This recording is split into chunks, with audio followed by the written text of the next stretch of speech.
Don't forget, you can reach the latest episode of Potomac Watch anytime. Just ask your smart speaker, play the Opinion Potomac Watch podcast. From the opinion pages of the Wall Street Journal, this is Potomac Watch. Welcome back. A couple more thoughts on the migration issue. One that I have is that, particularly with the Venezuelan contingent, it seems like it's an unfortunate fact of the fundamental nature of the broken debate over immigration that we can't take that separately. I mean, the U.S. was a refuge for people fleeing Cuba after the communist takeover there. The U.S. was a refuge for people fleeing Vietnam after the communist takeover there. And it seems to me, Kim, that there would be a policy argument about what should the U.S. status toward people fleeing the socialism of Venezuela, what should that be? But it's hard to even have that kind of conversation when the flows at the border are uncontrolled and who knows who's coming over. I mean, Mayor Eric Adams recently said that we have people from Africa in this city that have come over the border and shown up in New York. We have Russian speakers who have come over the border and shown up in New York. And it seems like any real rational debate about what to do about Venezuela is lost in the swirl of this crisis. Yeah, it's an excellent point, Kyle.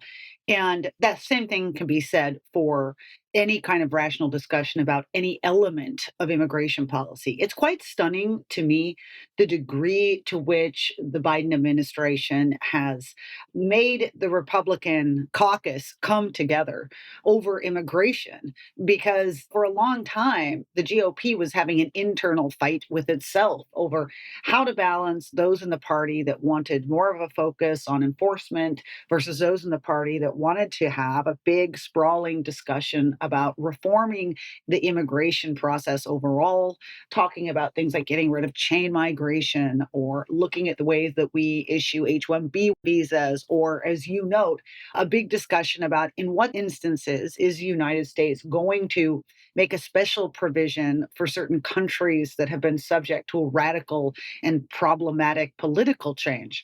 All of that is gone now within the Republican Party. Everyone is on the same page, unified, saying none of this can happen until the border is under control. And Joe Biden got a disaster at the border. And it's very notable as well that Democrats are now joining that too. So you're having a growing bipartisan coalition that are increasingly demanding that drastic steps be taken to get the border under control. No one's talking anymore about big, grand immigration questions because it's just not going to happen until this situation changes. And whether it's Democrats like Eric Adams in New York who are simply complaining about the policy, although mostly because they've got their hand out begging for more money, or Democrats like Kristen Sinema in the Senate who are joining with Republicans on policy proposals to really tighten the asylum process down at the border. Joe Biden has a revolt on his hands within the party, and it's only growing. But that, I guess, is my gripe with Eric Adams. And notable that when President Biden was in town this week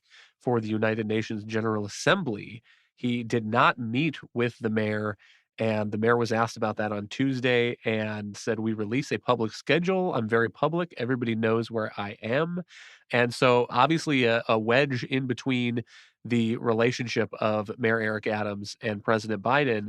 But Alicia, my complaint, I guess, is exactly what Kim raises, is that these blue state governors and mayors seem mostly to be asking for some federal funding to help deal with this crisis. It seems like there is a vacuum in the Democratic Party. Nobody is really pushing President Biden to do the leadership on this that would be needed to get some sort of asylum change through the Congress. And that would make angry a segment of progressives within the Democratic Party. But I think Eric Adams or someone else could make the case that that would really be beneficial to President Biden in the long run as we go into 2024, to say that he's actually done something that could help alleviate this refugee and asylum crisis. Right, and maybe they just feel it's, or maybe Adams feels, and other Democrats feel like it's too heavy of a lift. To the point of Kim was making, nobody's really talking about immigration reform. You know, it has come up over the last decade. There was the Gang of Eight in 2013 that put forward a compromise. And then it ended up getting shot down by the restrictionists, and then Obama kind of had some poison pills. And actually, that was going back even further when he kind of killed an immigration reform Obama did as a senator back in the 2000s. And so there have been a number of attempts to do some kind of compromise on immigration reform. And I think that's what you would need to change the asylum laws, or really to narrow the credible fear test. You can do a little bit of that with regulation, but in order to actually expedite the asylum process in terms of removing people who are legitimate asylum claimants, and actually you probably need more asylum officers and funding for that, you really need a compromise in Congress and in Democrats. They want to hold out for broad legalization of all 12 or 13 million people who are not here legally. That's a non-starter for Republicans. In the past, again, there was a lot of negotiation over how to provide legal status to the Dreamers, the young migrants who were brought here illegally as kids. And there was some back and forth. Republicans wanted more money for the border wall, but the progressives were opposed to providing any money for Trump's border wall. But then there was some restrictionists. Steve Miller, who was Donald Trump's immigration advisor at the time, took a pretty hard line. And then he inserted some poison pills in legislation. And so it all ended up collapsing. And so we've kind of gone through this number of times where there's been some kind of effort to change the laws to provide. Again, there was actually an attempt to somewhat reform the asylum laws several years ago under Trump. And there have been a number of attempts, and it has just never gone anywhere because of the political incentives on both sides of the party to compromise. There really aren't any. And so I guess a charitable explanation of why maybe Eric Adams and others aren't calling on Biden to do anything is they've just given up on it. They don't think that it's possible to actually, fix the immigration system through legislation. And so they want, one, more funding, and two, for the administration to make some kind of administrative fixes like they just did with the TPS that provide, work authorizations immediately, just to do by regulation what can't get done through Congress. I think that's unfortunate, but it appears to be the case. Let's save a few words for the 2024 campaign news of the morning. Nikki Haley, former South Carolina governor, was in New Hampshire rolling out an economic agenda. And there are many bullet points here. She's talking about eliminating the federal gas tax, cutting income tax rates, and consolidating brackets. But this, Kim, I think, was one of the most important pieces of her speech, at least to my eye. I'll raise the retirement age only for younger people who are just entering the system. Americans are living 15 years longer than they were in the 30s.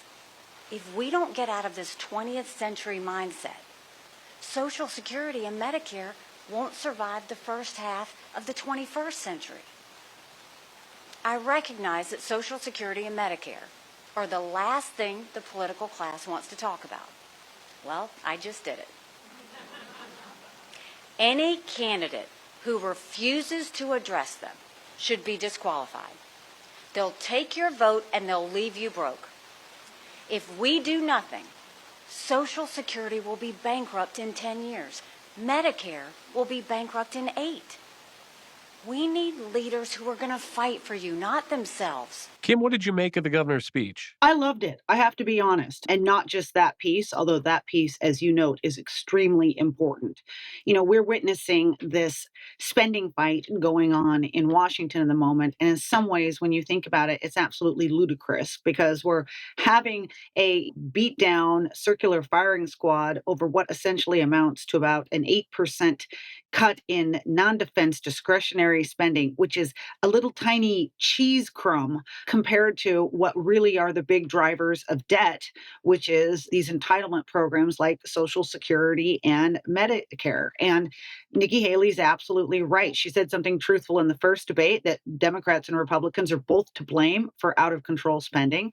And in this speech, she said another thing that's very right, which is that all of these debates are somewhat nonsensical unless politicians have the courage to stand up and address these growing entitlement programs. She was also very critical of the Biden administration for using COVID as an excuse to dump a lot more people on to things like Medicaid.